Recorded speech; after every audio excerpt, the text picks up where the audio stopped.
Баршаға сәлем. Бүгін біз сіздермен шоколадты бәліш дайындайтын боламыз. Бәлішті дайындау үшін бізге экранда көрсетілген заттар қажет болады.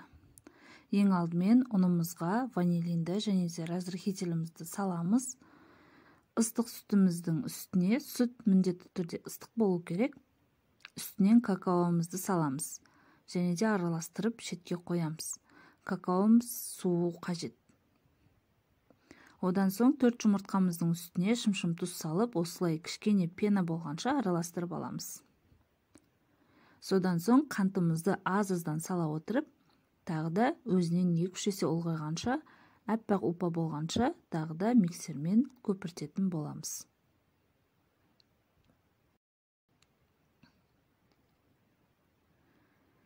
Мінекей жұмыртқалы массамыз дайын. Осылай әппақ болып, өзінен 2-3 есеге ұлғаюы қажет. Үстінен сұйық майымызды құямыз және де какаолы массамызды құйып, тағы да 1-2 рет араластырып аламыз. Содан соң бір кесеге осылай кішкене сұйық массамыздан алып қаламыз. Оны біз бәлішіміз піскен соң бетіне құятын боламыз.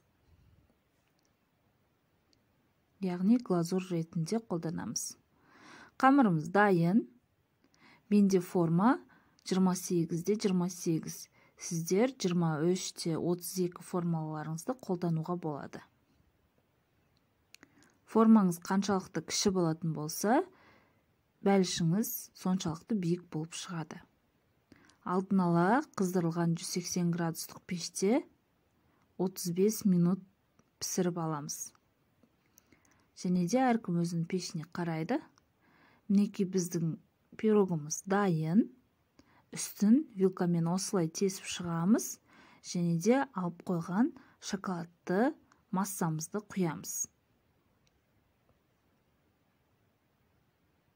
Тағы да пешке 5 минутқа жібереміз. Осылай бетіндегі глазуры қатуы қажет.